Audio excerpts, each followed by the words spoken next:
Selamat pagi saudara sekalian, selamat tahun baru.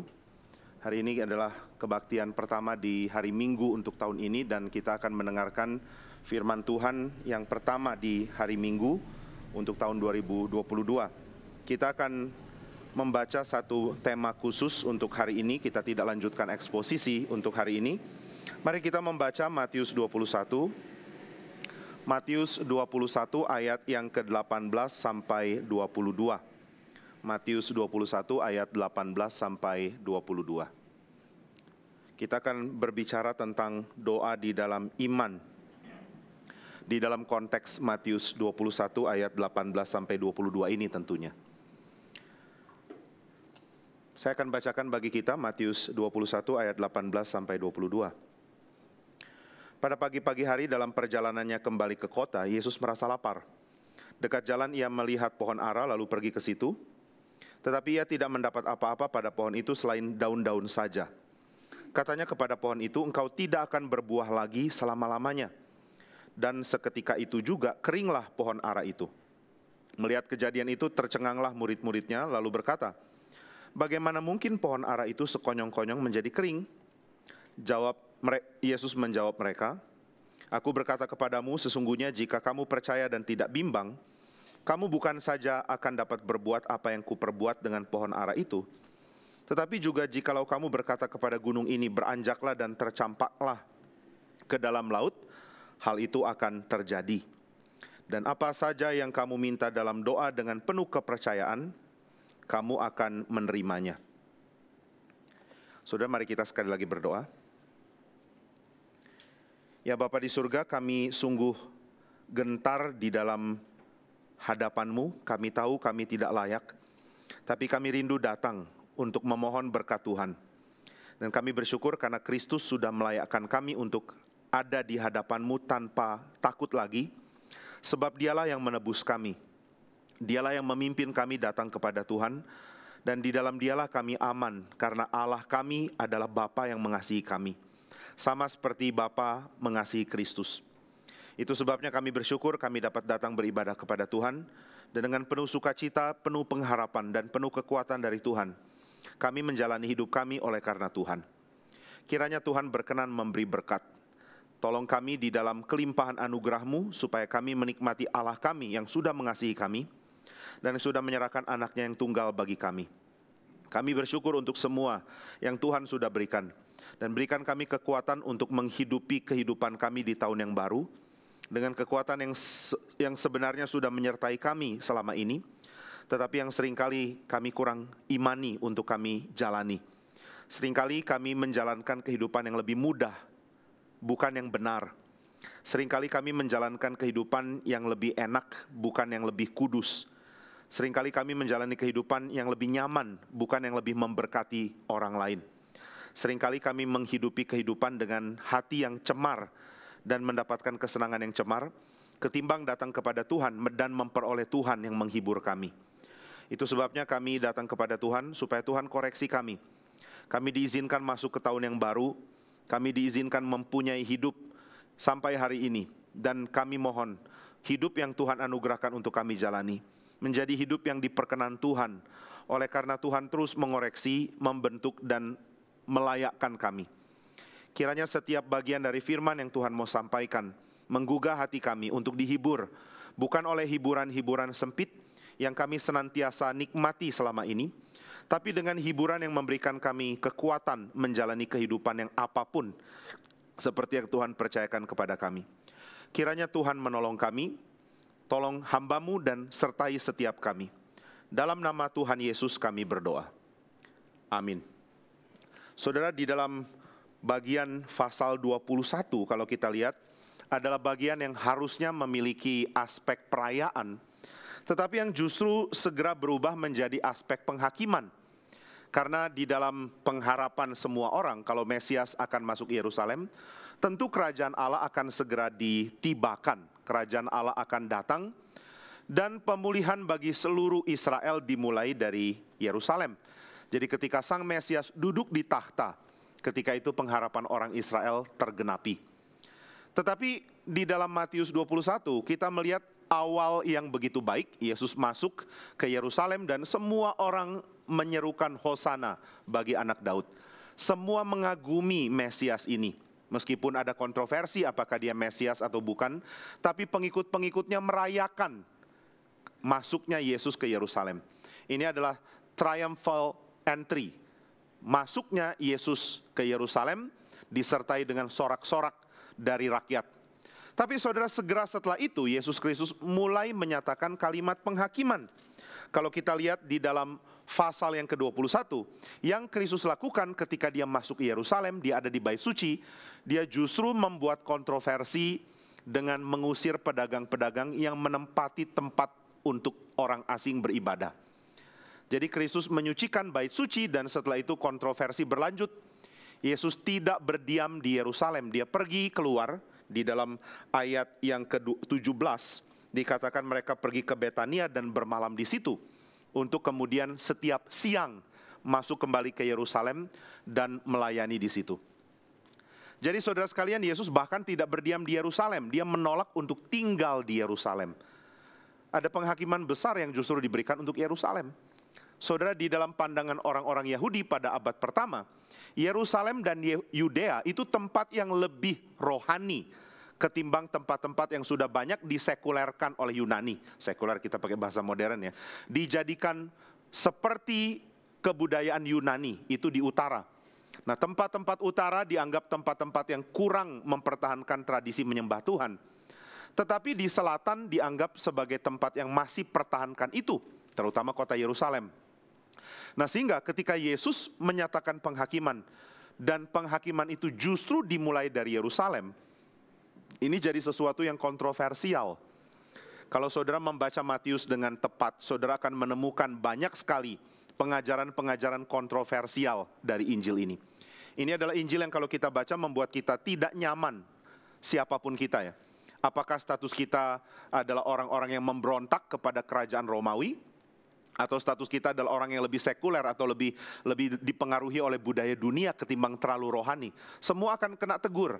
Semua akan merasa perkataan Yesus menegur dan juga menghantam dirinya. Orang yang merasa diri sudah saleh ditegur oleh kitab ini. Orang yang merasa diri sudah nyaman di dalam keadaan tidak terlalu saleh juga akan ditegur. Nah, demikian juga di dalam versi kedatangan Kristus ke Yerusalem oleh Matius. Begitu banyak kontroversi yang dia soroti, dan juga begitu banyak hal-hal yang menjadi perdebatan antara Kristus dengan orang-orang Yahudi, terutama pemimpin-pemimpin agama, yang menjadikan kitab ini seolah membahas tentang kedatangan Yesus, raja orang Yahudi, yang seperti menghancurkan orang-orang yang mengharapkan dia hadir. Jadi ada kontroversi yang besar yang terjadi, dan itu juga yang kita bisa lihat di dalam ayat yang ke-18 sampai 22. Di dalam ayat 18 sampai 22 ada kalimat-kalimat yang sangat kontroversial jika kita pahami berdasarkan konteks dari zaman itu. Nah, saudara, seringkali kita membaca ayat 18 sampai 22 lalu soroti ayat 22. Kemudian mengatakan kalau kita doa dengan penuh kepercayaan kita akan terima. Apapun yang kita doakan dengan yakin kita akan terima. Pokoknya kita mesti yakin. Tapi kita tidak dapat pesannya karena kita mengabaikan seluruh argumen yang dibagikan oleh Matius. Saudara, kitab suci kita indah kalau kita tidak soroti cuma satu ayat. Kalau saudara mengatakan begini, ini ada ayat yang bagus loh, itu seringkali akan merusak pesannya. Harusnya saudara belajar mengatakan ini ada konteks yang bagus, atau ini ada perikop yang bagus, itu masih oke. Tapi mengatakan ayat yang bagus itu agak sedikit sulit sebenarnya. Sama seperti saudara baca koran lalu saudara menemukan ada kalimat bagus. Lalu orang tanya, apa berita utuhnya? Saya mau tahu berita utuhnya. Nah, demikian juga di dalam pembacaan Matius 21. Kita seringkali berfokus kepada ayat 22. Pokoknya kalau kamu yakin minta nanti akan diberikan.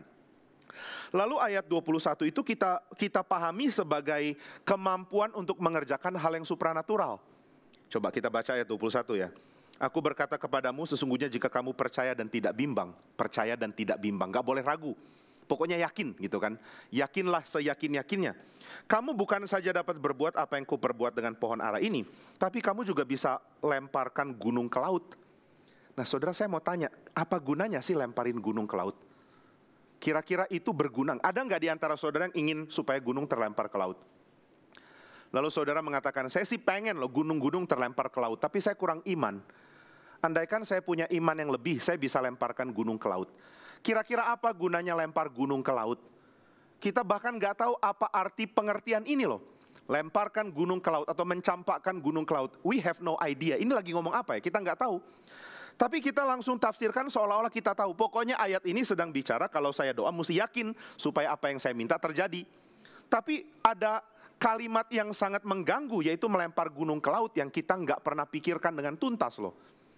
Ini gajah dalam ruangan, kalau mau dibilang ada gajah dalam ruangan yang kita putuskan untuk abaikan. Saudara tahu pengertian itu ya, ada orang berkumpul di sebuah ruangan lalu ada gajah di tengah-tengah mereka, tapi mereka putuskan untuk mengabaikan gajah itu. Mereka ngomongin hal yang lain. Ruangan ini bagus ya, iya. Mejanya lucu ya, iya. Nggak ada yang mau ngomongin soal gajahnya ya. Nah ini sama ya, ini nggak ada yang mau ngomongin soal gunung ke laut ya.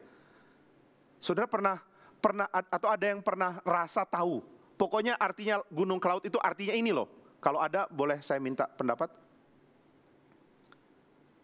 Langsung berdoa, Tuhan tolong saya mau beriman untuk tidak ditunjuk. Saudara, ini bagian tentu harus dikaitkan dengan konteks penghakiman, karena kalau saudara baca di dalam bagian-bagian selanjutnya, pasal 21, pasal 22, yang ditekankan adalah perdebatan dengan orang Yahudi dan pernyataan penghakiman. Nanti ini akan dipuncakkan dengan pasal 23, yang mengatakan celakalah, ini Yesus mengatakan celakalah orang-orang Farisi dan orang-orang ahli Taurat.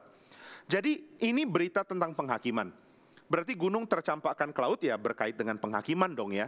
Dan kita bisa memahami ini di dalam konteks perjanjian lama. Ada hal-hal yang berkait dengan penghakiman. Ini tentu saya juga pernah bahas bagian ini sebelumnya. Namun dalam khotbah kali ini saya ingin menambahkan satu aspek.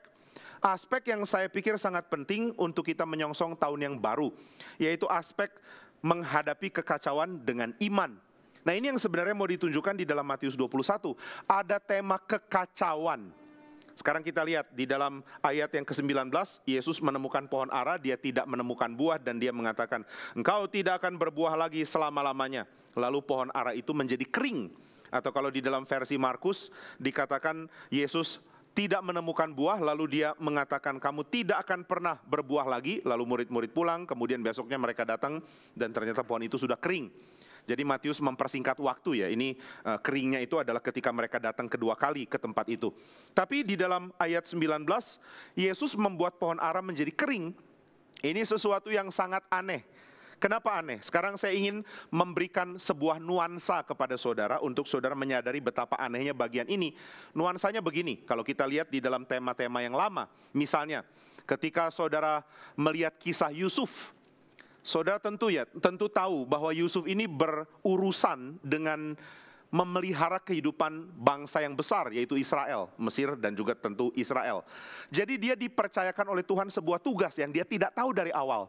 Bahwa tugas dia menjadi manusia atau menjadi umat Tuhan, menjadi bagian dari umat Tuhan, adalah untuk pelihara umat dengan bijaksana dia. Memelihara supaya tetap ada makanan, tidak lapar umat Tuhannya, dan juga tidak mati sehingga punah. Ini tugas yang dipercayakan kepada Yusuf. Yusuf tidak tahu tentang tugas ini. Dia cuma tahu di depan dia ada apa dan dia berusaha untuk lakukan apa yang benar. Di depan dia ada saudara-saudara yang iri hati dan dia tetap bertindak untuk menjadi menjadi seorang pengawas yang memberitahukan apa yang terjadi pada papanya tentang apa yang dilakukan oleh anak-anak dari papanya. Jadi dia melakukan apa yang dia tahu harus dia lakukan. Kemudian di dalam peristiwa yang berikut dia dijadikan budak. Kemudian dia melayani di sebuah rumah, dia lakukan lagi apa yang dia tahu harusnya dia lakukan. Lalu ada peristiwa dengan istri dari Potifar, kemudian dia dimasukkan ke dalam penjara. Saya nggak usah cerita detail, tentunya saudara sudah tahu kisah ini. Lalu di dalam penjara dia jadi kesayangan juga karena dia bekerja dengan baik. Penjara zaman dulu adalah penjara yang ada dua tipe ya. Yang pertama adalah tempat di mana orang dipaksa bekerja. Di kedua adalah tempat di mana orang tidak ada harapan akan dibuang selama-lamanya. Nah Yusuf mengerjakan apa yang dia tahu tanpa tahu apa sebenarnya panggilan Tuhan bagi dia. Nah biasanya kita mau cari tahu, Tuhan apa panggilanmu bagi saya, baru saya melangkah. Tapi kisah Yusuf menegur kita dengan satu fakta bahwa Tuhan mau kita untuk bertindak dengan tepat di dalam apapun yang Tuhan percayakan. Jadi kita tidak tanya, Tuhan kau panggil saya jadi apa? Tuhan akan katakan, kadang saya beritahu, kadang tidak. Pokoknya lakukan apa yang benar saat ini. Nah, jadi Yusuf melakukan apa yang dia pikir harus dia lakukan, dan Tuhan beranugerah besar sekali kepada dia. Dia diberikan kemampuan tafsir mimpi. Ini merupakan pencapaian yang levelnya itu akademik tinggi di dalam konteks kuno. Ini bukan nujum atau bukan sesuatu yang berbenturan dengan sains di dalam pengertian orang dulu. Orang bisa tafsir mimpi adalah orang pinter. Nah, Tuhan memberikan anugerah kepada Yusuf, dia mampu tafsir mimpi dari Firaun. Lalu bukan cuma dia mampu tafsir mimpi, dia mengatur. Nah, apa yang diatur?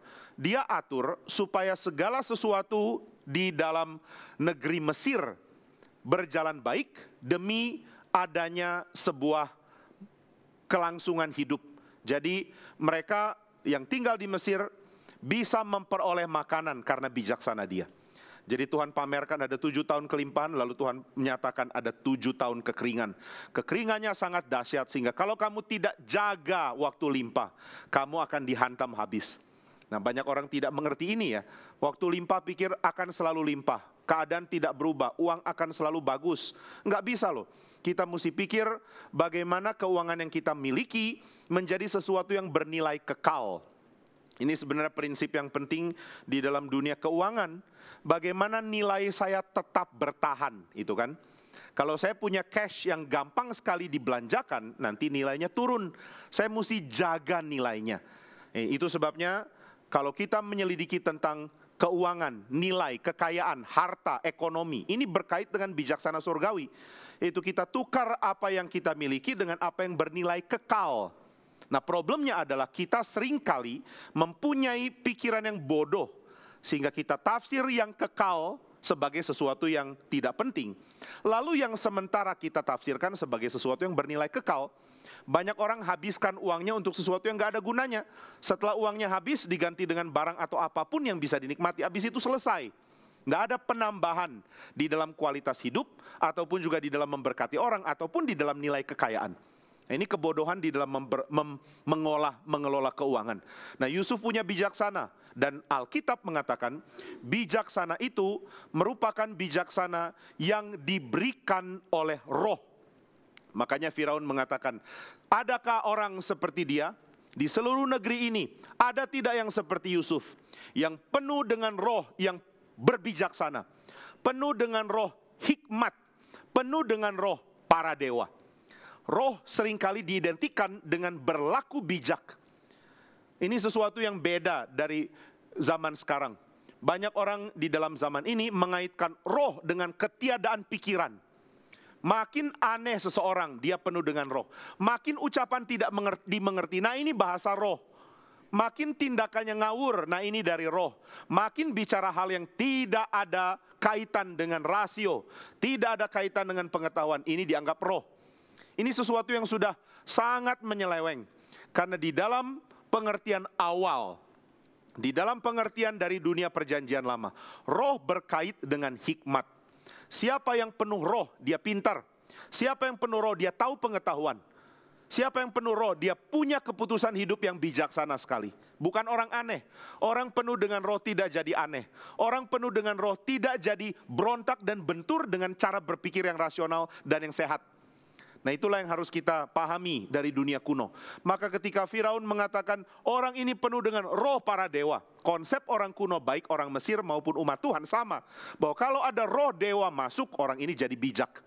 Nah, apalagi kalau ini roh Allah, Allah yang sejati, bukan dewa.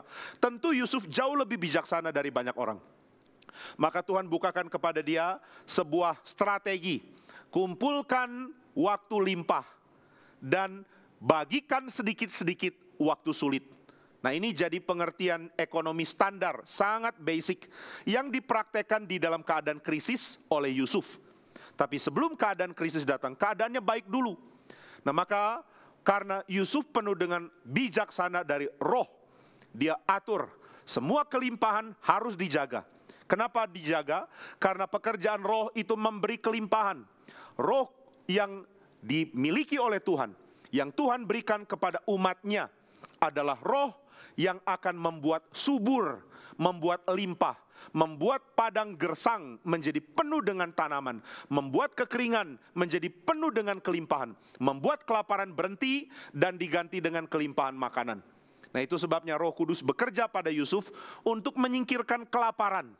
Jadi ada lapar, ada kering, ada kelimpahan, ada makanan yang berlimpah. Ini yang diberikan roh. Sedangkan kekeringan dan kekacauan, ini yang dihancurkan oleh pekerjaan roh. Maka saudara, di dalam dunia perjanjian lama selalu dikenal ada dua kekuatan. Kekuatan yang bersifat chaotic, kacau balau. Nah, ini ada diperkenalkan di dalam Kejadian pasal 1. Tuhan menciptakan langit dan bumi. Bumi belum berbentuk dan kosong. Kacau balau dan kosong. Nah, ini kekacauan. Jadi orang kuno melihat alam sebagai panggung dari perebutan kacau balau dan keteraturan. Kacau balau dan teratur ribut, mereka bertarung, mereka merebut bumi ini. Kalau yang menang kacau balau, maka terjadilah kekeringan, terjadilah bencana, terjadilah ombak, terjadilah gelombang, terjadilah halilintar, terjadilah bencana dari angin tofan atau apapun. Nah, ini merupakan kuasa kekacauan.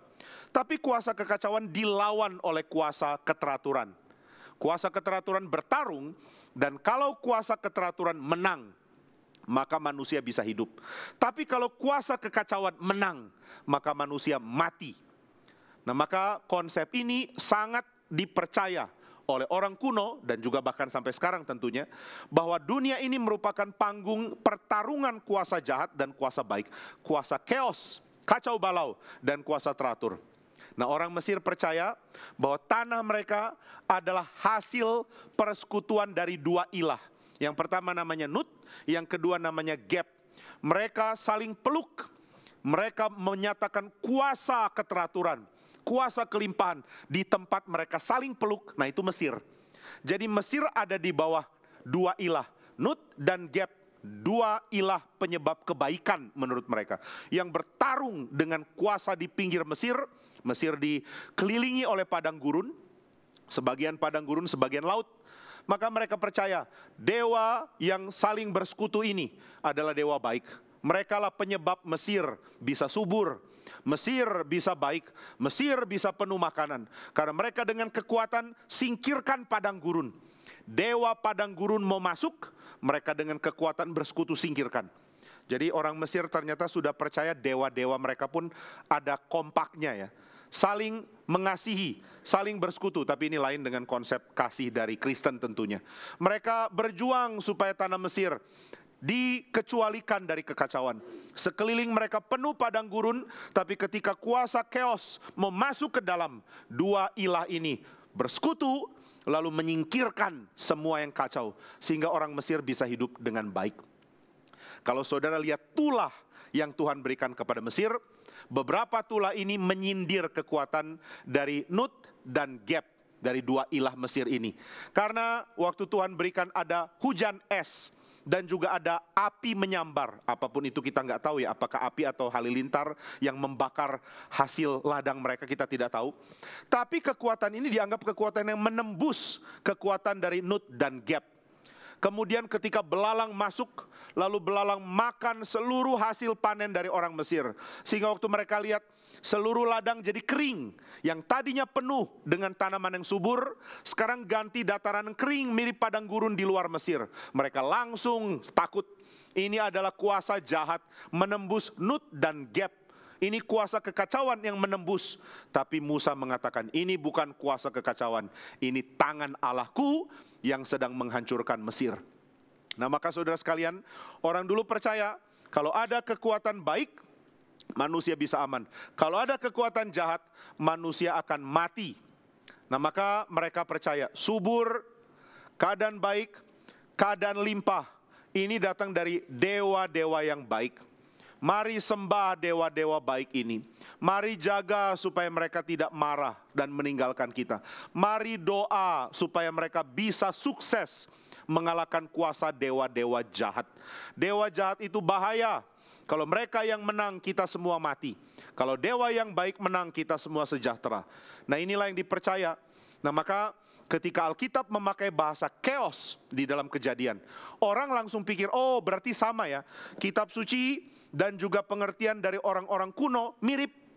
Ada kuasa chaos, kacau balau, ada kuasa keteraturan. Dua-duanya bertarung. Tapi kalau saudara baca Kejadian pasal pertama, saudara menemukan bahwa kitab suci tidak memberikan penjelasan tentang adanya ilah. Ini sesuatu yang sangat unik. Beberapa penafsir bahkan mengatakan kitab Kejadian 1 adalah demitologisasi pertama. Ini merupakan bagian pertama yang tidak bahas ada dewa apapun.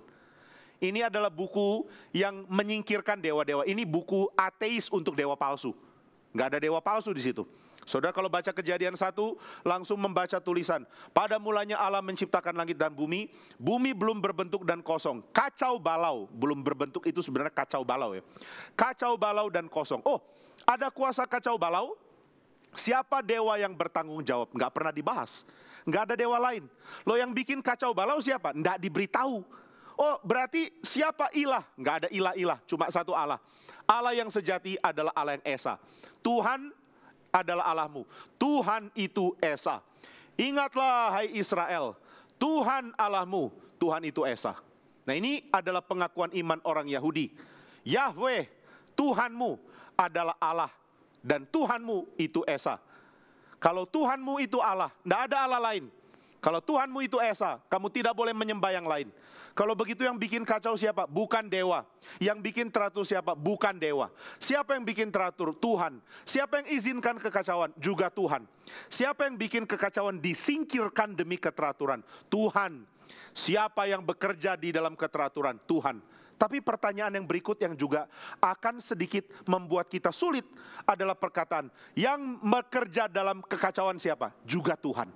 Nah, inilah tema yang kadang-kadang masuk di dalam literatur perjanjian lama yang bikin orang bergumul sekali. Kalau keadaan kacau dari dewa jahat, lalu Tuhan yang bikin keadaan baik, gampang. Kalau kamu sakit, nah itu setan. Kalau keadaan penuh dengan pandemi, nah itu roh jahat, tinggal ditengking, ya kan? Tapi kalau kita baca di kitab suci tidak kasih tempat bahwa keadaan kacau itu pun adalah hasil dari ilah lain. Nggak ada. Loh, kalau gitu yang bikin kacau siapa? Alkitab mengatakan kekacauan ada di dalam rancangan Tuhan. Wah, kalau rancangan Tuhan bikin kacau, saya sulit menerima. Lebih enak menerima kalau Tuhan penyebab baik, setan penyebab jahat. Nah kan pandangan dualis kayak begini lebih gampang ya. Kalau saudara pakai pandangan kayak begini, jelaskan ke orang pun gampang. Kalau ada yang tanya sama saudara, kenapa sih pandemi nggak habis-habis? Saudara tinggal bilang, memang si setan. Tinggal tunjuk setan. Aduh, kenapa anakmu sakit? Ya gitulah setan. Kenapa keuangan Indonesia nggak baik-baik? Ah, setan. Tuhan sih baik. Kalau Tuhan ya, Tuhan akan bikin kita limpah. Kalau Tuhan ya, Tuhan akan bikin kita sehat.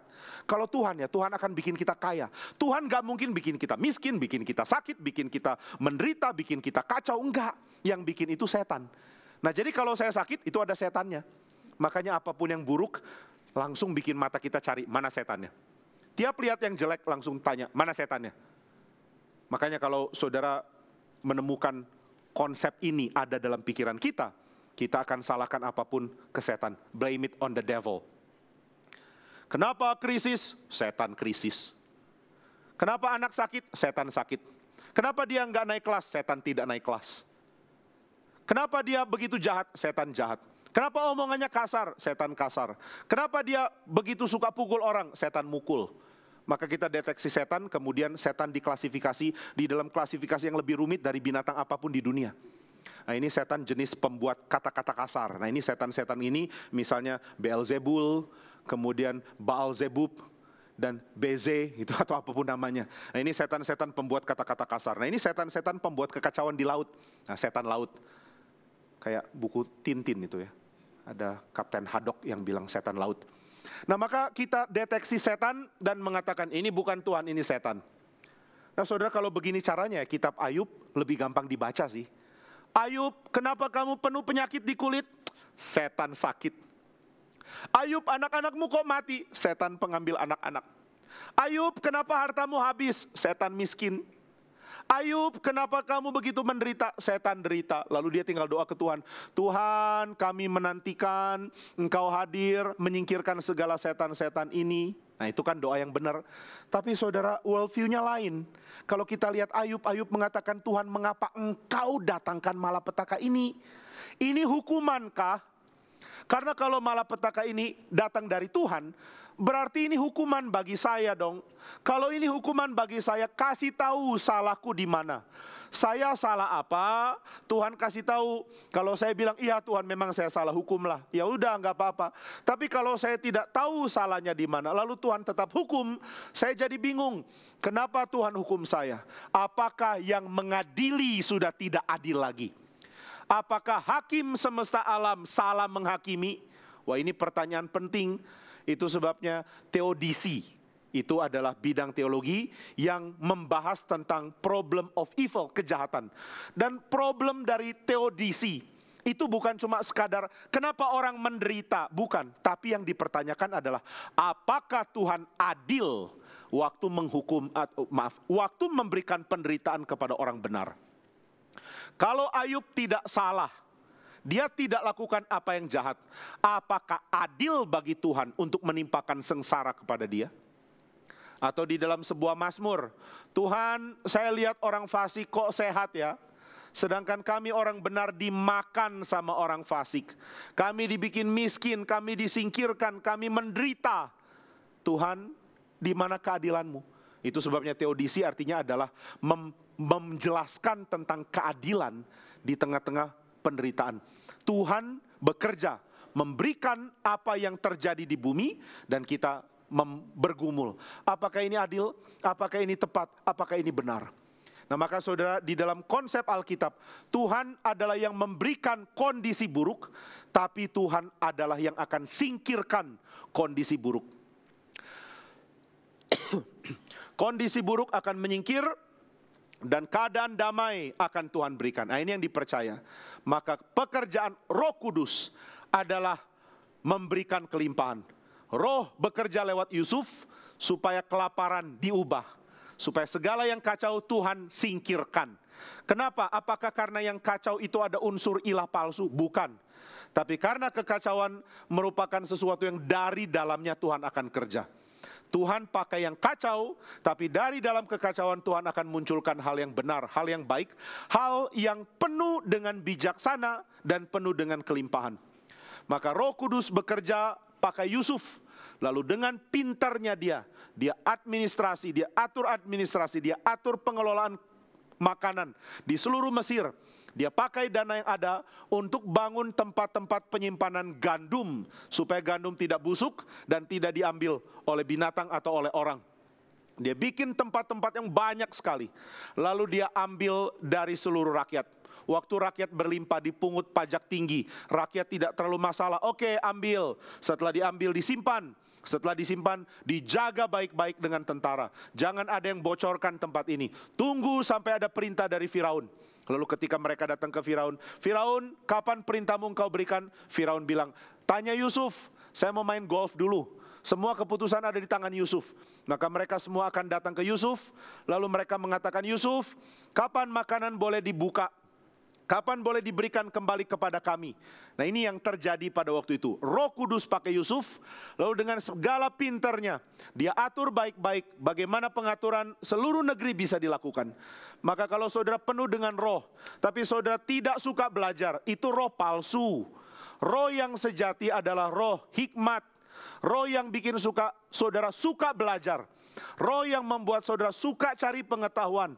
Roh yang membuat saudara rendah hati.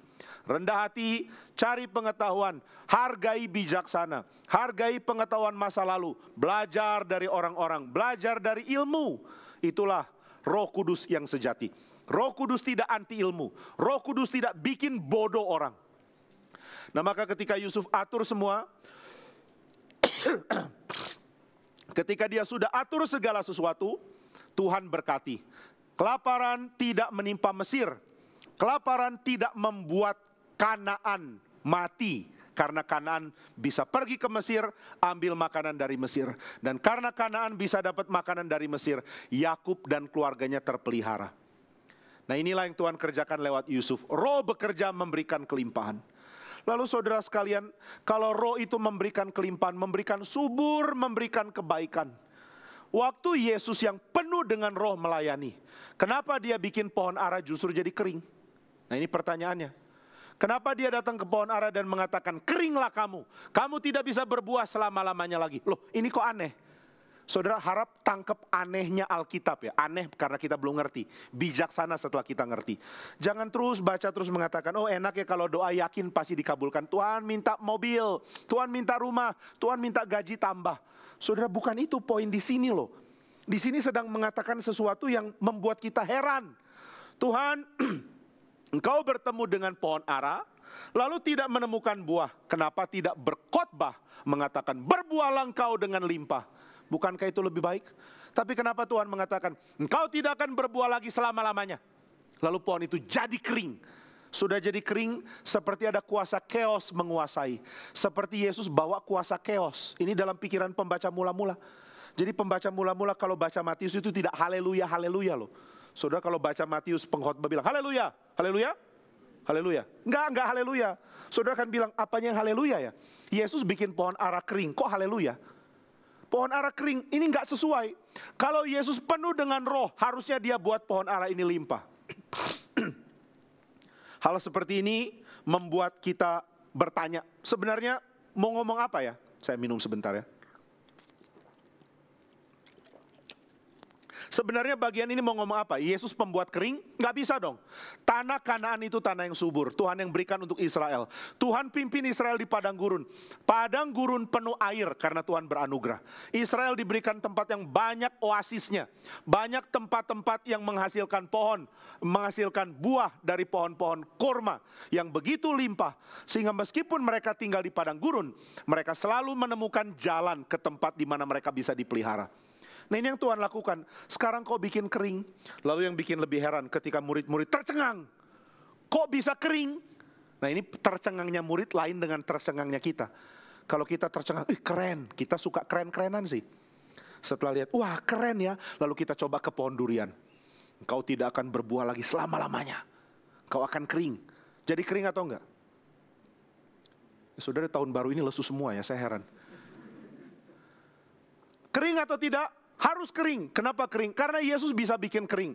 Kalau Yesus bisa bikin kering, saya juga mau bisa bikin kering. Tapi tanya lagi, apa gunanya bikin kering? Banyak orang kaitkan ini dengan kuasa doa. Saya mau tanya, kuasa apa yang negatif kayak begini? Saudara doakan orang sehat jadi sakit, itu ada kuasa ya? Wah kalau pengkhotbah dari gereja-gereja mengklaim, saya mampu mengadakan kesembuhan ilahi. Mungkin kita ambil jalur sebaliknya, kesakitan ilahi.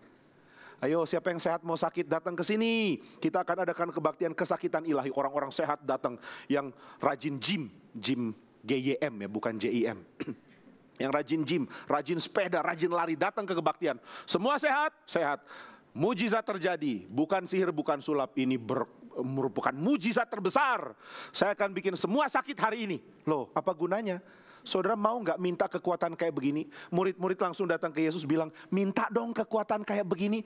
Aku juga pengen kalau ngomong orang jadi kering. Orang sehat jadi sakit, pohon ara yang harusnya bisa berbuah jadi kering. Aku juga mau kekuatan kayak begini. Dan Tuhan bilang, oke, saya bagi-bagi ya. Kan ini aneh. Jadi murid-murid tercengang, hah kok bisa kering?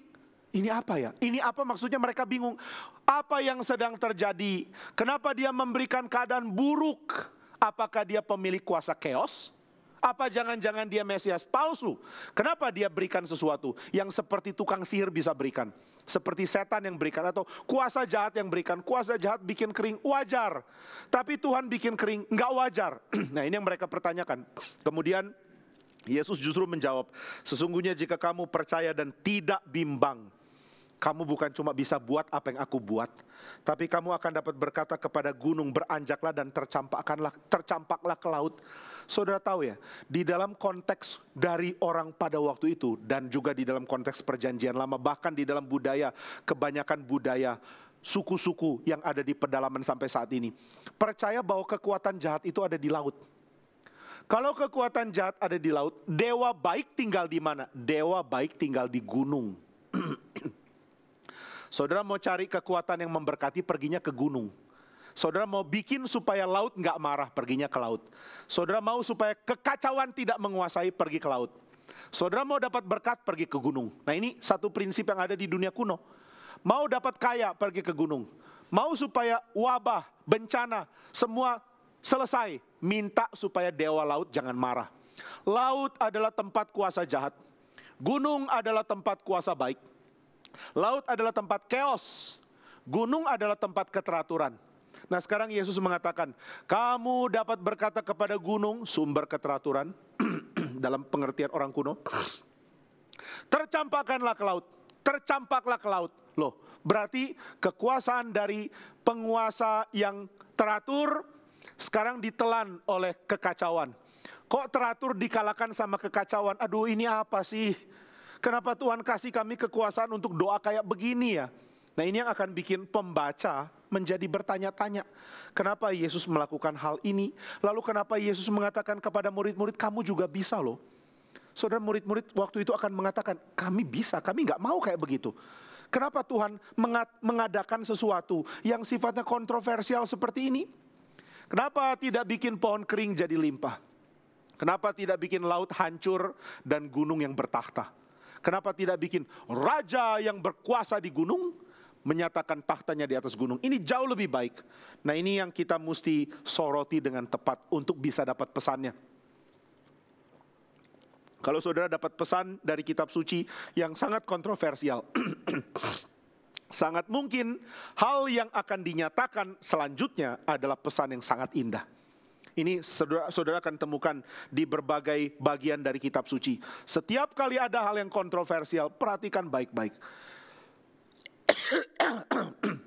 Karena selanjutnya setelah itu akan ada keadaan baik, akan ada janji yang sangat limpah yang Tuhan mau berikan. Nah ini yang harus kita lihat baik-baik. Maka hal yang harus kita lakukan ada dua tahap. Tahap pertama adalah kalau kita sulit menemukan padanan dari bagian ini dengan konteks kita, dengan konsep kita. Saya taunya Tuhan memberi kelimpahan. Saya taunya Tuhan membuat yang kering jadi limpah. Padang gurun jadi tempat yang sejahtera. Bahkan di padang gurun bisa tumbuh pohon-pohon yang mengeluarkan kurma bagi seluruh orang Israel. Bahkan Tuhan bisa keluarkan air dari gunung batu. Oh Tuhan, Engkau adalah pembuat subur padang gurun. Sekarang saya menemukan Tuhan Yesus melakukan hal yang kebalikan. Yaitu pohon yang potensi mengeluarkan buah justru dibuat kering. Apa yang terjadi, apa yang sedang dilakukan, nah ini bikin kita bingung. Sehingga kita akan coba lihat kalau begini konteks apa yang sedang dibicarakan yang mirip dengan teks kuno. Ada nggak sih teks lain di dalam perjanjian lama yang polanya juga begini? Polanya adalah pola yang aneh, polanya adalah pola yang membalikan konsep kita tentang Tuhan. Saya taunya Tuhan memberi sejahtera, kenapa sekarang Tuhan memberi kekacauan? Nah waktu kita lihat ke belakang, ke dalam kitab perjanjian lama, kita langsung dapat pencerahan dari kitab nabi-nabi. Saudara tahu nabi-nabi itu kontroversial. Yesaya ya, di dalam Yesaya 24, ketika teman-temannya mengatakan Tuhan membawa damai, Tuhan membawa sejahtera, dia mengatakan tidak ada sejahtera. Engkau mengatakan damai, saya melihat kelaliman. Engkau mengatakan damai, saya melihat aniaya, saya melihat penderitaan, saya melihat sesuatu yang bikin saya kurus merana. Maka setelah teman-teman Yesaya mengatakan damai di bumi, terpujilah Tuhan, Tuhan yang memberikan berkat, Yesaya mengatakan kurus merana aku. Ini Yesaya 24. Yeremia juga mengatakan hal yang sama. Teman-temannya mengatakan damai sejahtera, damai sejahtera. Yeremia mengatakan tidak ada damai sejahtera. Teman-temannya mengatakan terpujilah Tuhan di baitnya. Yeremia mengatakan bait ini akan dihancurkan. Loh kok bait dihancurkan? Nah ini pola yang mulai membuat kita bisa menempatkan ilustrasi, bisa menempatkan perikop yang kita baca ini dengan tepat. Oh ternyata ada ya yang kontroversial juga di perjanjian lama. Ada nabi-nabi itu kontroversial. Mereka berbicara mengatakan Israel akan dibuang, Israel akan dibuang. Loh kok dibuang? Kan harusnya kami mendapatkan keadaan baik. Oh karena Tuhan sudah marah sama Israel. Tahu Tuhan marah. Tuhan sering marah. Di kitab Hakim-Hakim Tuhan marah. Tapi gak pernah ada ancaman pembuangan. Ancaman pembuangan adalah ancaman yang diancamkan Tuhan lewat nabi-nabi dengan jelas sekali. Tapi sebelumnya tidak pernah seperti itu. Tuhan kirim musuh, Tuhan kirim orang-orang yang akan memberikan keadaan susah, mendisiplin Israel, tapi tidak pernah pembuangan. Dan tidak pernah mereka mengatakan bait suci akan dihancurkan sebelumnya. Nabi-nabi yang mengatakan bait suci akan dihancurkan. Sistem ibadah yang Tuhan rancang dari Gunung Sinai sekarang akan berakhir. Wah saudara, ini sulit diterima. Maka kalau saudara membaca kitab suci dengan tenang ya, dengan baik, dengan sungguh-sungguh mau tahu ceritanya, sungguh-sungguh mau tahu apa yang terjadi, saudara dapat berkat. Ini paradoks membaca kitab suci. Makin kita ingin tahu bagaimana kitab suci berbicara untuk hidup kita langsung, kita nggak dapat berkat. Tapi makin kita serius memahami kisahnya, kita makin mungkin dapat berkat. Inilah satu paradoks di dalam menafsirkan kitab suci. Nah maka saudara, ketika kita melihat di dalam kitab nabi-nabi ada kemiripan, langsung kita mulai dapat sense dari apa yang Matius mau katakan. Ternyata Matius ingin mengajarkan kita bahwa Yesus adalah nabi. Dia nabi yang sedang punya pesan sangat penting. Dia punya pesan yang sangat harus kita perhatikan, yang hanya bisa kita pahami di dalam konteks dari nabi-nabi di dalam perjanjian lama. Oh kalau begitu, apa pola yang mirip? Nah kita menemukan pola kacau itu menjadi tema utama dari seruan nubuat dari nabi-nabi. Nabi-nabi justru mengatakan tindakan Tuhan. Tangan Tuhan akan membawa kekacauan. Tangan Tuhan akan membawa kematian. Tangan Tuhan akan membawa derita. Tangan Tuhan akan membawa sengsara. Kita nggak bilang, oh ada setan bikin sengsara, Tuhan tolong. Gimana minta tolong kalau Tuhanlah pembawa sengsara ini? Wah ini yang sangat sulit dimengerti. Banyak orang tidak refleksikan ini baik-baik. Sehingga ketika mengalami kesulitan, langsung pikir ini ada kuasa jahat di dalamnya. Tapi orang mulai berpikir, kalau Tuhan adalah yang membuat pekerjaan yang menghasilkan sengsara, menghasilkan lapar, menghasilkan aniaya, menghasilkan kematian, maka berarti Tuhan itu jahat dong. Wah ini mulai muncul, Tuhan jahatkah? Kalau Tuhan jahat, kenapa saya bisa punya pengharapan? Kalau Tuhan jahat, saya habis dong. Apakah Tuhan benar jahat? Enggak ah, Alkitab bilang Tuhan baik, mana mungkin dia jahat? Lalu kalau dia baik, kenapa dia bertindak jahat? Apakah ini boleh dibilang tindakan jahat? Wah ini membingungkan sekali. Banyak bagian di dalam kitab suci bikin kita merenung dan mungkin bikin kita kehilangan iman. Nah saudara, kalau saudara baca kitab suci, lalu saudara ditopang oleh anugerah Tuhan untuk tetap beriman, saudara akan dapat kekayaannya. Tapi kalau belum apa-apa kita langsung kehilangan iman, kita akan mendapatkan keadaan kacau dan tidak mendapatkan kesempurnaan dari rencana Tuhan dinyatakan kepada kita. Nah maka perhatikan baik-baik. Ketika Allah memberikan pernyataan kepada orang Israel, saya adalah penyebab hancurnya kamu. Saya adalah penyebab rusaknya kamu. Saya akan buang kamu. Saya adalah penyebab bait suci hancur. Wah, orang Israel berdoa, Tuhan jangan begitu. Ampuni kami, kasihani kami. Di situ mereka sadar bahwa respon yang tepat untuk pekerjaan Tuhan demikian adalah doa. Ketika Tuhan menyatakan murkanya, maka Israel doa. Nabi-nabi berkhotbah kepada Israel, mengerikan sekali, Tuhan akan hancurkan kamu. Setelah itu nabi-nabi berdoa kepada Tuhan. Respons di tengah kesulitan dan penderitaan adalah doa. Nah ini yang kita seringkali tidak lihat. Doa adalah satu respons umat di tengah pekerjaan yang kacau, yang Tuhan izinkan terjadi di tengah-tengah mereka. Waktu Tuhan hancurkan umatnya dengan murkanya karena umatnya tidak setia, maka orang-orang saleh mulai berdoa. Itu sebabnya kalau gereja tidak punya jiwa atau keinginan doa yang baik, gereja itu adalah gereja yang sulit sekali menghadapi apapun yang buruk. Gereja termasuk orang Kristen ya, termasuk kita lah ya, secara individu. Kalau kita tidak biasa meresponi apapun dengan doa, kita sulit akan menjadi orang Kristen yang menghadapi situasi buruk. Situasi buruk dihadapi dengan apa? Dengan doa. Oh sudah tahu Pak, dari dulu saya berdoa kok. Yakin? Benarkah kamu berdoa? Iya berdoa. Doakan apa? Doakan situasi buruk berakhir atau doakan apa? Nah ini yang kita perlu pelajari dari para nabi. Yang mereka doakan sebenarnya apa sih? Ketika Tuhan nyatakan suasana buruk, kondisi buruk, situasi buruk, yang mereka doakan apa? Saudara, tentu orang akan secara insting mendoakan, Tuhan berikan kondisi yang baik. Kami ingin segala sesuatu yang buruk berubah. Kami mau kondisi lega kami dapat miliki. Tapi saudara perhatikan, di dalam kondisi paling sengsara, orang-orang saleh berdoa minta dapat akses kepada Tuhan. Ini ya, saya nggak tahu makan apa saya kemarin.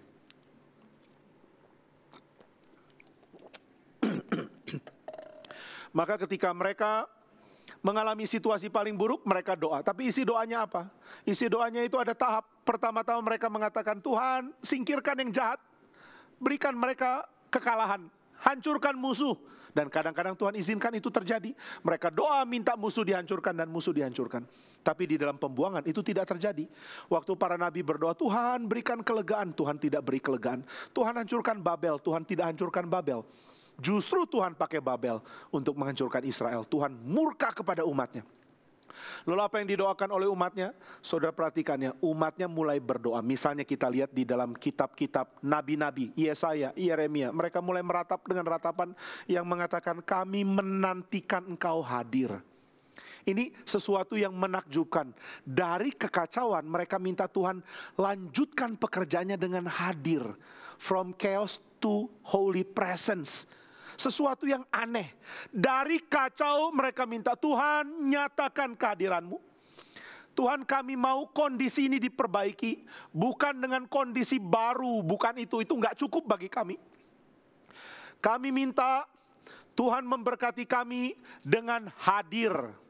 Nah, inilah yang kita lihat di dalam semua khotbah nabi-nabi yang membicarakan fenomena alam. Ketika Yoel misalnya berkhotbah, langit akan sangat gelap, matahari jadi kelam, bulan jadi seperti darah. Kemudian bagian lain mengatakan robekan di langit akan melintasi seluruhnya. Seluruh langit akan robek. Tapi setelah itu dikatakan Tuhan akan hadir. Nah, saudara, ini dikatakan Yesaya misalnya, bahwa ketika goncang langit, maka itu adalah tanda Tuhan akan segera hadir. Ini merupakan satu permintaan yang indah sekali. Di tengah kekacauan, di tengah keadaan kalut, di tengah penderitaan, yang mereka harapkan adalah Tuhan hadir. Tuhan, jika Engkau memberikan keadaan kacau, kami minta keadaan ini segera dilanjutkan dengan kehadiran-Mu. Saya terharu setiap kali mendengar, memahami pengertian ini. Sebab kita punya rohani jauh sekali dari apa yang Alkitab ajarkan. Kerohanian kita adalah kerohanian solusi dari problem. Ada problem, kita minta solusi. Dan solusinya selalu solusi tanpa Tuhan. Pokoknya solusinya ada Tuhan atau enggak itu enggak relevan. Yang penting solusi. Kalau saya lapar, solusinya adalah kenyang. Tuhannya di mana? Ya Tuhan ya bikin saya kenyang. Kalau dia bisa, kalau enggak ya gimana ya. Pokoknya saya mau kenyang. Kalau saya sakit, solusinya adalah sembuh. Kalau saya miskin, solusinya adalah kaya. Kalau saya menderita, solusinya adalah bahagia. Kalau saya punya keluarga rusak, solusinya adalah keluarganya bagus. Kalau saya punya pekerjaan menurun, solusinya adalah pekerjaan menaik. Kalau dompetku menipis, solusinya adalah dompet menebal, gitu ya. Jadi solusi yang kita pikir. Tapi saudara, nabi-nabi itu dilatih oleh Tuhan sampai lelah mendoakan solusi karena solusi yang nggak ada. Mereka bilang, Tuhan kapan ada pemulihan? Tuhan bilang enggak. Bahkan kadang-kadang Tuhan suruh mereka berhenti berdoa. Tuhan mengatakan kepada Yeremia, berhenti berdoa. Loh, kok berhenti berdoa Tuhan? Saya ingin umatmu dipulihkan. Tuhan bilang berhenti berdoa. Nah, Tuhan melatih mereka untuk mendoakan sesuatu yang lebih besar. Saudara pernah tidak mendoakan hal besar? Jangan cuma hal kecil terus. Hal besar itu apa ya? Saudara sadarkah bahwa doa itu merupakan sebuah akses saudara bisa membawa Tuhan ke bumi. Saudara dalam doa bisa memohon supaya Tuhan datang. Nah, kalau saudara bisa doa minta Tuhan datang, kenapa enggak minta itu ya? Tuhan hadirlah, itu yang harusnya diminta. Maka di dalam sengsara Tuhan melatih orang-orang sucinya. Orang-orang yang jahat Tuhan gak latih ya, Tuhan binasakan mereka. Tapi orang-orang suci Tuhan latih. Latih ngapain? Latih berharap. Apa yang diharapkan? Yang diharapkan adalah kehadiran Tuhan. Tuhan, maukah Engkau hadir? Kalau kondisi buruk, kehadiran-Mu lah yang bisa bikin semuanya baik. Tuhan hadirlah dan kami akan tenang kembali. Tuhan hadirlah dan kami akan bersuka cita. Nah saudara, inilah yang dimiliki di dalam kitab nabi-nabi. Nah jadi polanya kita lihat sangat indah sekali ya. Pertama mereka minta Tuhan pulihkan keadaan. Ternyata nggak dipulihkan. Maka yang kedua yang muncul yaitu kesalehan berdoa. Minta Tuhan hadir. Mereka mulai berdoa mengatakan meskipun keadaan buruk, harap Tuhan rela hadir. Meskipun kami ada di pembuangan, harap Tuhan rela hadir di situ. Dan berkali-kali Tuhan menjawab, bahkan di pembuangan pun Tuhan hadir. Bahkan di dalam peristiwa Esther, Tuhan bekerja lewat kondisi yang sangat tidak mungkin. Tuhan bekerja di tanah asing. Tuhan bekerja bagi orang-orang miliknya. Nah inilah yang kita lihat jadi pola dari para nabi. Tuhan, keadaan sudah sangat kacau, apa yang kamu minta? Aku minta Tuhan hadir. Aku minta Tuhan datang di tengah-tengah kami. Aku minta Tuhan tinggal bersama dengan kami. Loh, kalau Tuhan tinggal apakah semuanya baik? Saya tahu kalau Tuhan hadir, hatiku akan tenang kembali. Ini seperti anak kecil. Anak kecil minta papa mamanya ada bersama dia. Mama di mana? Mama di sini dong. Lalu ketika mamanya hadir semuanya baik. Apakah kondisi baik? Tidak. Saya ingat satu film tentang Perang Dunia ke-1 yang sangat mengharukan sekali. Ketika ada satu tentara harus pergi untuk bawa pesan ke satu tempat supaya tempat itu tidak maju menyerang. Dia pergi lari, lalu di tengah-tengah di sebuah kota di Prancis dia terpaksa harus sembunyi karena hampir ketangkep oleh tentara musuh, mau ditembak oleh tentara dari musuh. Dia masuk ke dalam sebuah rumah, di rumah itu ada seorang ibu lagi gendong anaknya. Mati-matian jaga supaya anaknya nggak nangis, takut nanti anaknya membuat suara yang bikin tentara datang. Lalu dia melihat keindahan, anak itu tenang sekali di pelukan ibunya. Anak itu nggak peduli kondisi politik. Apakah pemerintahan yang selama ini memerintah bisa kuat lagi? Nggak tahu. Apakah ada harapan di depan? Nggak tahu. Yang satu saya tahu, mamaku sedang gendong saya. Dan itu cukup bagi saya. Ini anak kecil. Nah saudara, kita harusnya punya jiwa itu kepada Tuhan. Saya nggak tahu ke depan jadi apa, tapi Tuhan hadir. Kehadiran Tuhan itu melegakanku. Kehadiran Tuhan itu menghiburku. Ini juga yang diinginkan Musa.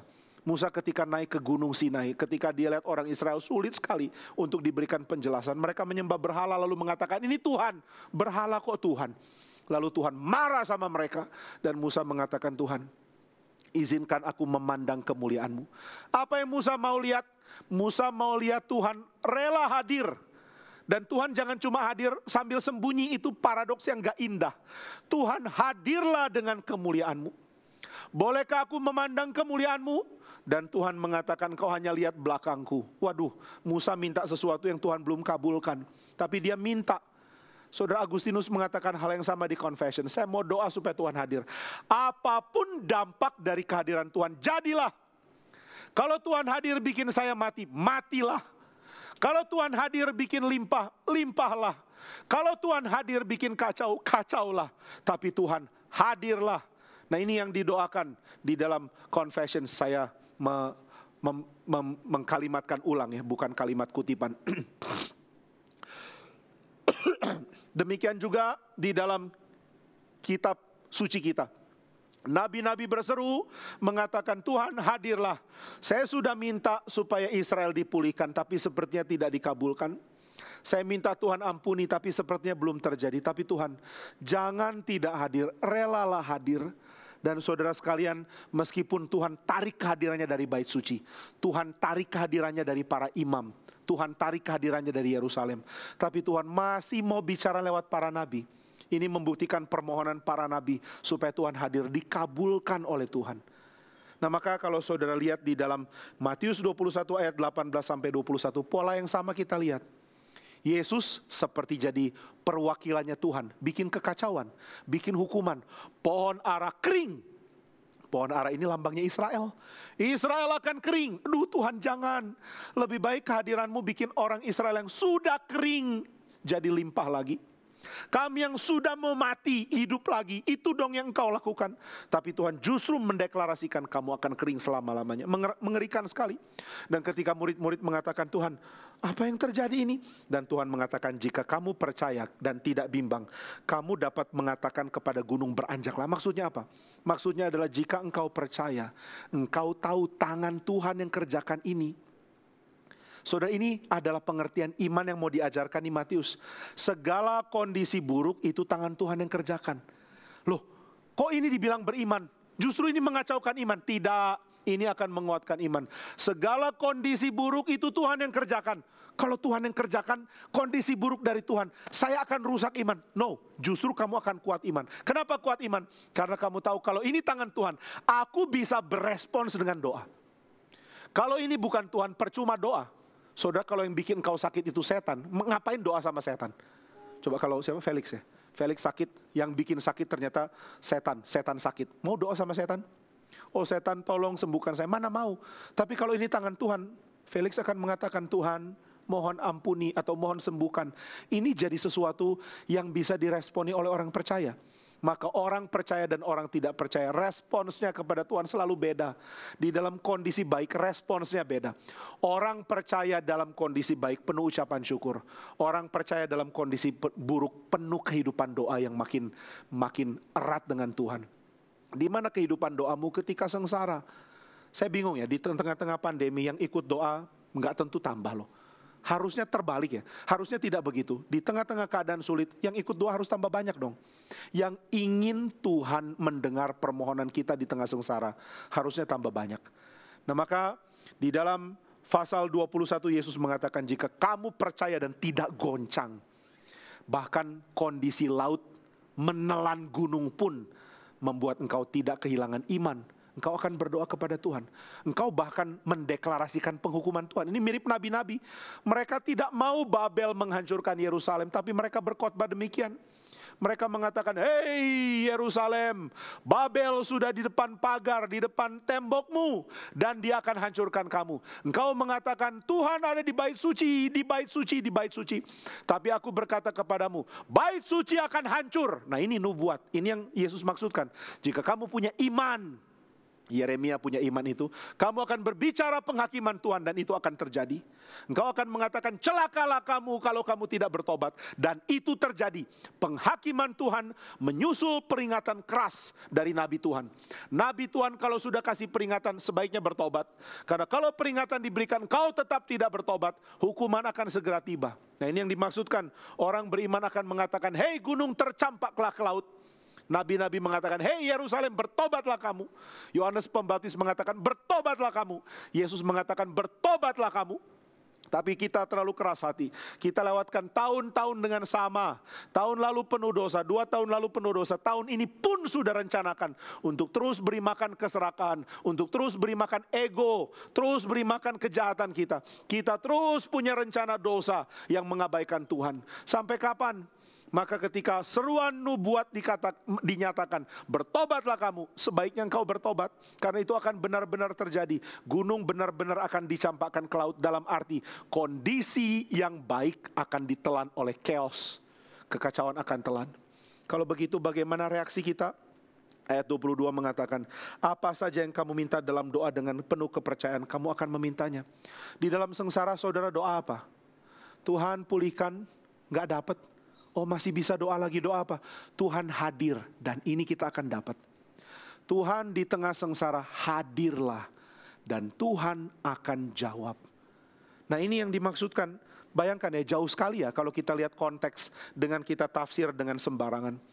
Kalau tafsir dengan sembarangan mengatakan, apapun yang diminta dengan penuh kepercayaan kita akan terima. Oh puji Tuhan. Tuhan minta pacar yang cantik, yang saleh, yang baik, yang suci, yang bagus, yang pintar. Saudara minta begitu lalu mengatakan, Tuhan kapan kabulkan? Aku klaim janjimu, dari Matius 21 ayat 22. Padahal Matius 21 ayat 22 bicara tentang hal yang sangat agung sekali. Kamu lihat penderitaan, doalah. Doa apa Tuhan? Minta Tuhan hadir. Lalu saudara kalau kita lihat ya, kondisi gelap seolah menang paling besar itu di salib. Di atas kayu salib Mesias mati. Ini kan seperti kemenangan laut atas gunung. Ini kemenangan chaos atas keteraturan. Kalau Tuhan adalah sumber keteraturan, kalau Yesus Kristus adalah pengharapan akan keteraturan, kalau dialah harapan akan damai sejahtera, maka kematian dia di atas kayu salib adalah kematian yang mendeklarasikan seolah-olah, mendeklarasikan kemenangan dari kuasa kekacauan. Chaos kok menang, kekacauan menang. Oh di tengah kekacauan seperti ini adakah seruan doa? Ada. Seruan doa supaya Tuhan mengampuni keluar dari mulut Yesus. Bapa, ampunilah mereka karena mereka tidak tahu apa yang mereka perbuat. Bapa, ampunilah. Ampuni itu berarti diadopsi jadi anak. Yang memusuhi engkau adopsi jadi anak.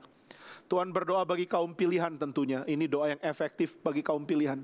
Dan kaum pilihan memperoleh Tuhan.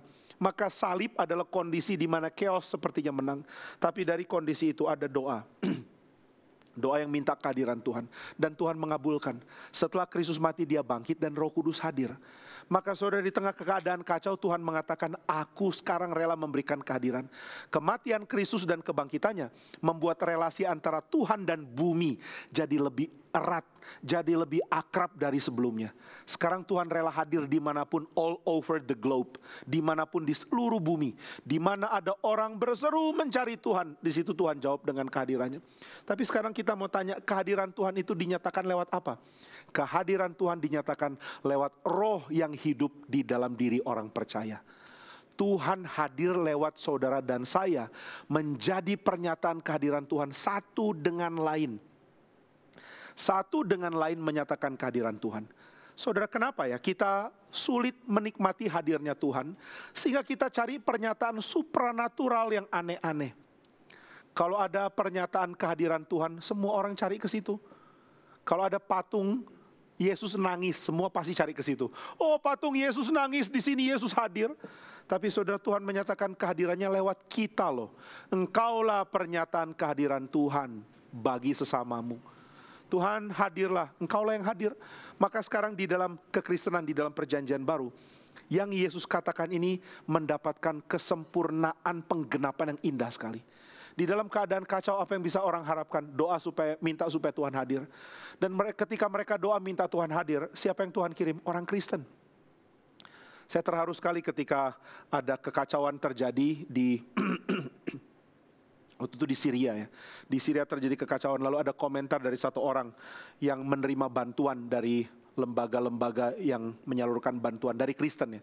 Mereka, orang-orang ini mengatakan, orang Kristen cuma kalian yang bantu, cuma kalian yang tolong, cuma kalian yang hadir. Ini kalimat mengharukan sekali. Orang Kristen menjadi pernyataan kehadiran Tuhan. Kalau ada keadaan sulit, doa apa? Doa minta Tuhan hadir. Bagaimana cara Tuhan hadir? Lewat His people, lewat umatnya. Itu sebabnya Tuhan mau supaya umatnya menyebar ke seluruh bumi. Jadikanlah seluruh bumi, bangsa-bangsanya jadi muridku. Maksudnya jadi murid bagaimana? Dari tengah bangsa-bangsa itu ada orang-orang yang menyatakan kehadiran Tuhan. Saudara, kita sering meremehkan diri kita karena kita tidak tahu fungsi kita apa. Kita cari fungsi di dalam apa yang dunia kejar. Kita baru merasa berguna kalau berprestasi dalam pandangan dunia. Oh, kalau aku sukses, kalau karirku bagus, kalau uangku banyak, kalau usahaku maju, aku dihargai. Tapi bukan itu yang Tuhan mau. Tuhan mau dunia menghargai saudara sebagai pernyataan kehadiran Tuhan. Sanggupkah Tuhan hadir dengan keadilannya lewat saudara? Tuhan hadir lewat kasih-Nya lewat saudara. Tuhan hadir di dalam belas kasihannya melalui saudara. Sehingga kehadiran saudara menjadi pernyataan kehadiran Tuhan. Tuhan yang memberikan kesempatan kepada kita untuk melayani. Tuhan yang memberikan kesempatan kita untuk dilayani oleh Dia. Saling melayani satu dengan lain. Saling menghidupi kehidupan bergereja. Saling menghidupi outreach keluar. Menyatakan kasih Tuhan keluar. Saling punya belas kasihan. Inilah keindahan yang Tuhan mau ada dalam gerejanya. Saudara, kita terus perjuangkan hal-hal yang seperti di visi penting, tapi kita tafsirkan visi itu dengan event dan kegiatan. Event dan kegiatan memang penting, kita lakukan itu terus-terusan kok. Dalam setahun ada begitu banyak event yang dikerjakan oleh gerakan ini. Tapi event itu tidak boleh meniadakan hal yang lain. Sama dengan pentingnya makanan dan minuman. Saudara perlu makan, bukan berarti saudara menyingkirkan minum. Saudara perlu minum, bukan berarti saudara abaikan makan. Saudara perlu event-event, KKR, kebaktian, seminar dan lain-lain untuk memberkati orang lain. Tapi jangan lupa yang lain, kehadiran. Kehadiranmu memberkati. Kehadiranmu memberkati bosmu dengan pekerjaanmu yang bertanggung jawab. Kehadiranmu memberkati pegawaimu dengan keadilanmu dan belas kasihanmu. Kehadiranmu memberkati tetanggamu dengan pernyataan belas kasihan Tuhan. Kehadiranmu menjangkau orang lain. Sehingga di dalam keadaan paling sulit pun, ketika orang tidak tahu harus berseru kemana, Tuhan mengajar mereka berseru memohon kehadiran Tuhan. Dan Tuhan mengatakan, aku mengirim anakku lewat diri gerejanya. Gereja adalah tubuh Kristus, pernyataan kehadiran Kristus. Saudara, tubuh Yesus adalah kepala dan kita adalah tubuh. Ini bukan berarti kita cuma tubuh leher ke bawah ya. Tubuh itu adalah pernyataan kehadiran dan kepala itu adalah lambang kepemimpinan. Sehingga yang dimaksudkan dengan tubuh Kristus adalah kehadiran Kristus. Gereja adalah kehadiran Kristus. Di Indonesia apakah Kristus hadir? Hadir karena engkau dan saya hadir. Di Amerika apakah Kristus hadir? Hadir harusnya karena orang-orang Kristen di sana hadir. Tetapi kalau kita lupa hal ini, maka segala kekalutan, kekacauan, dan penderitaan tidak ada solusi sepertinya. Semua orang akan cari solusi, tapi Tuhan mengatakan solusi sejati ada dalam kehadiranku. Maka saudara, kalau saudara mengalami kehidupan yang sulit, doa sama Tuhan, Tuhan hadirlah. Dan minta Tuhan buka kemungkinan engkau melihat kehadirannya lewat orang-orang percaya. Dan jika engkau sering doa, Tuhan hadirlah. Harap engkau juga menjadi orang yang rindu hadir bagi orang lain. Rindu menyatakan kehadiran Tuhan bagi orang lain. Nah, inilah makna dalam sekali. Dari bagian ini, Yesus hadir untuk menjadi yang membawa penghakiman bagi Israel. Tapi Yesus juga yang membawa kehadiran Allah bagi Israel. Ini memang paradoks. Maka dia membawa penghakiman, tetapi dia membawa kehadiran Allah. Orang Kristen mendoakan penghakiman jika perlu. Jika pemerintah kita tidak adil, doa Tuhan beranugerah. Dan jika anugerah tidak diberikan, doa Tuhan hukum. Doa Tuhan berikan penghakiman. Tapi kalau keadaan sulit terjadi, doa minta saudara menjadi orang yang sanggup menyatakan kehadiran Kristus. Kiranya tahun ini kita jalani dengan kerinduan, menikmati Kristus yang hadir lewat diri saudara-saudara seiman kita. Dan rindu hadir bagi mereka sebagai Kristus yang hadir bagi umatnya. Tuhan pimpin dan memberkati kita. Mari kita berdoa. Bapa di surga, di dalam segala kekalutan dan kekacauan di dunia ini, Engkau rela hadir. Dan kami sangat bersyukur karena Tuhan rela hadir melalui kami. Kami tidak mengerti apa hal yang baik dalam diri kami, tapi Tuhan rela menebus kami. Dan penebusan-Mu menjadikan kami bagian dari tubuh Kristus. Maka Tuhan hadirlah melalui kami. Hadirlah di tengah-tengah dunia ini melalui orang-orang Kristen. Berikan belas kasihan-Mu melalui kehidupan kami. Nyatakan keadilan-Mu melalui sumbangsi kami di dalam doa dan juga di dalam hidup kami. Nyatakan belas kasihan-Mu melalui tindakan sigap kami untuk orang-orang di sekeliling kami. Tuhan tolong kami memulai tahun yang baru dengan kesadaran bergereja yang tepat. Biarlah kami melihat bagaimana Engkau hadir lewat diri saudara-saudara seiman kami bagi kami. Dan biarlah kami menjadi yang menyatakan kehadiran-Mu bagi saudara-saudara kami. Dan biarlah kami sebagai gereja menjadi Kristus yang menyatakan kehadirannya bagi dunia ini. Dalam nama Tuhan Yesus kami berdoa. Amin. Sebelum kita dipakai Tuhan hadir di tengah dunia, mari kita menikmati Yesus yang hadir di tengah-tengah kita melalui mengikuti perjamuan.